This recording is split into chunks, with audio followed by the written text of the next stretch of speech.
जवानी सबके भाषण में। दादा रे दादा होई देखो होई बारात त हम पहिल का देखो तनी रेड रसियन तनी जूम करके दिखाई तो रेड रसियन। ए मैडम हमारा प्लान बड़ी टाइट है। पैसा क्या आने दो हमको शासन में। टुनटुन यादव के गाना आई रहे, आने दो हमको शासन में, रसियन बंटवा देंगे राशन में। आने दो हमको शासन में, रसियन बंटवा देंगे राशन में। आइए जाके ठेकेदार के नमूना देखी नीतीश जी, आइए जाके विधायक सांसद जी, हई 4 इंची हई बैठ गइल बा, हई ये लेयर ह, आई देखी कि 3 इंची 4 इंची सिलपटवा बैठ गइल बा। इतना बेजोड़। आज हम दरौदा प्रखंड के हणसर पंचायत के धनौती गांव में बानी। रहुआ पता होई कि बिहार राज्य भवन निर्माण निगम लिमिटेड द्वारा निर्मित सीवान जिला अंतर्गत दरौदा प्रखंड के उच्च विद्यालय हणसर धनौती में फुटबॉल स्टेडियम के निर्माण भई रहे। ये निर्माण 6 महीना पहले भई रहे। आई रहुआ के हम स्टेडियम के नजारा दिखाओ तनी। स्टेडियम के नजारा रहुआ देखे नु ओकरा के ए स्टेडियम के ओयो होटल बना दिहल गइल बा। आ बिहार में दारू बंद बा, लेकिन ई दारू के केंद्र अड्डा बना देहल गइल बा ए स्टेडियम के। स्टेडियम देख के रहुआ तो तनी स्टेडियम के तरफ एक तरफ से चारों तरफ घुमा दी, देख ली स्टेडियम के नज़ारा। स्टेडियम के नज़ारा रहुआ देख के लाग गई होई कि ई स्टेडियम ओयो स्टेडियम ह, स्टेडियम ह। एक जीता जागता सबूत हम रहुआ के दिखाया।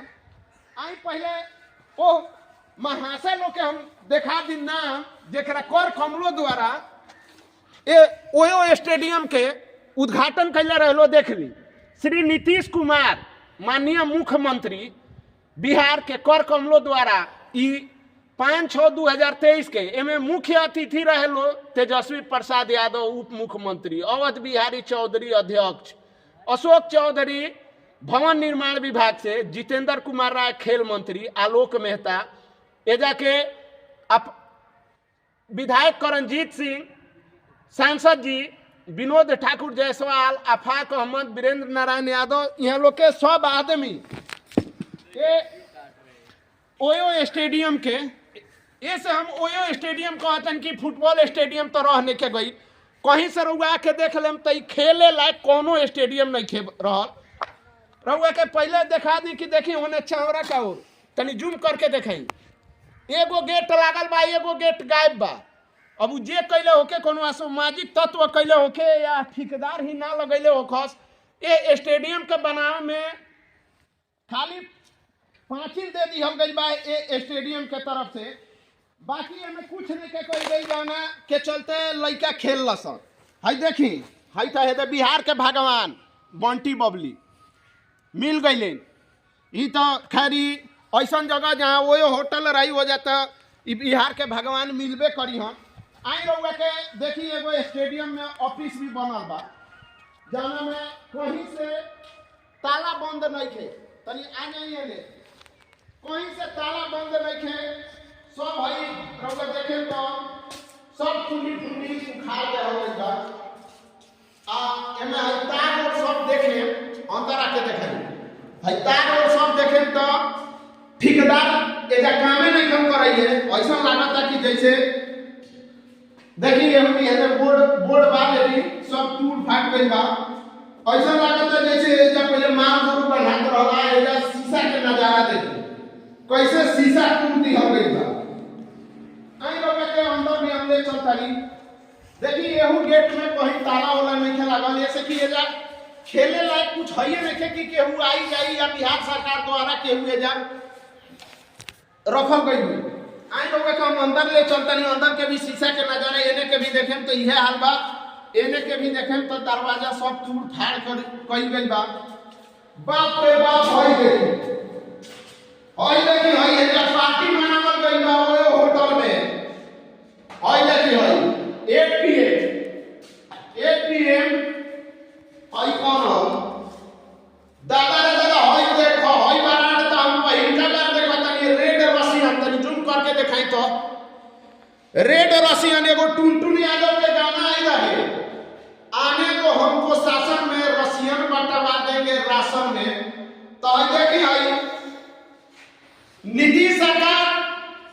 रशियन राशन में बंटवा तरह के देखम बंटवा तीन तो पता नहीं के, लेकिन रशियन स्टेडियम में जरूर बांटाता है। एक सबूत पाए रउआ देख सकत नहीं हमें कैसे पार्टी मनावल गई बा रशियन दारू के साथे।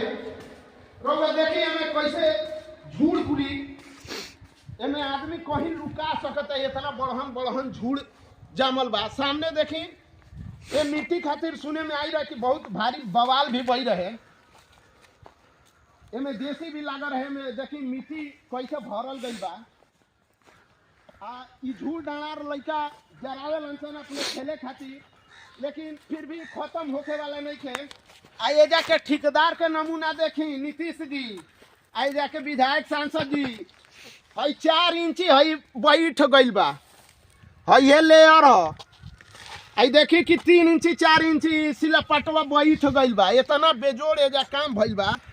ई स्टेडियम कम भ्रष्टाचार के केंद्र ज्यादा कह सकतनी, पियकड़ई के आडा ज्यादा कह सकतनी, ओयो होटल ज्यादा कह सकतनी।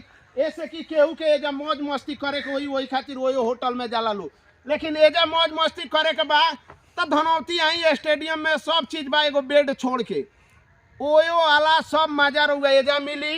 गेट नहीं खे कि रहुआ के केहू रोक टोक करी, अंदर कैमरा निमन निमन बा जहाँ रउआ के केहू रोक टोक करी, कुछ रोक टोक करे वाला केहू नहीं खे। रउआ देखी एजा के नजारा, ई बिहार हो, आ बिहार में ई सब संभव बा। बिहार में ई सब संभव बा। एमे सब जना के मिली भगत बा, सब जना मिल के ठेकेदार से खैले हुई हो, एक जना ना। देखी हई एजा और लोग अपना घर में टंकी से पानी पिएला, लेकिन एजा आई टॉयलेट में जाए खातिर अच्छा प्लम्बिंग के काम कइल गइल बा, लेकिन हे टंकी में से पानी ऑटोमेटिक चल जाला। ई बिहार ह, चलियो जात होई, एकर कोनो बड़हन भारी बात नहीं थे। हई देखी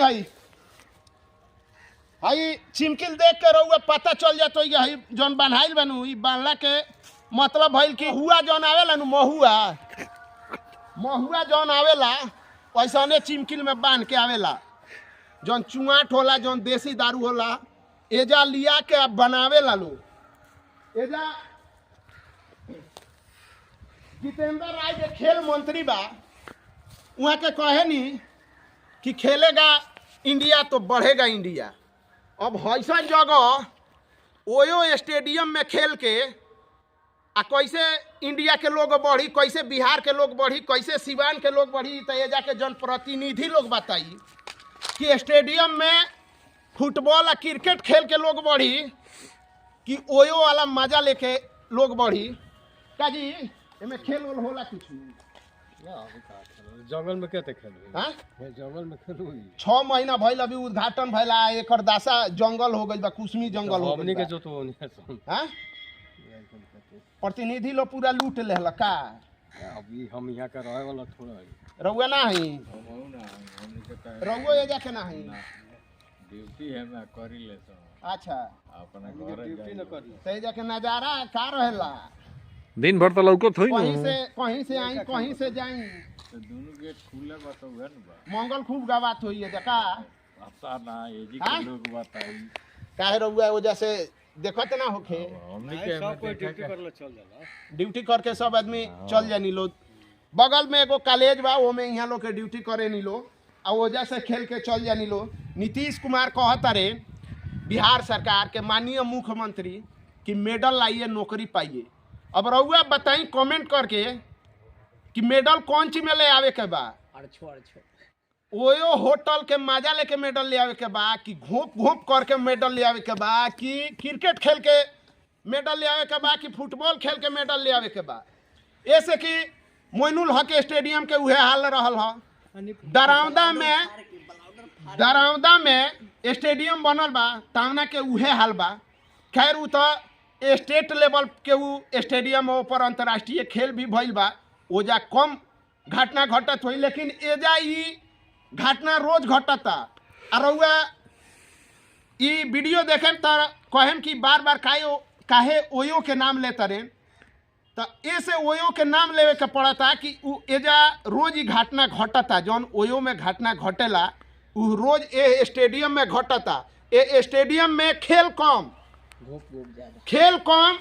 ओयो होटल वाला कांड ढेर होता है। रउआ कमेंट करके बताई कि वीडियो कैसा लगल है। यूट्यूब पर देखा तनी तो सब्सक्राइब कर ली, आ फेसबुक पर देखा तनी तो फॉलो कर ली। नमस्कार।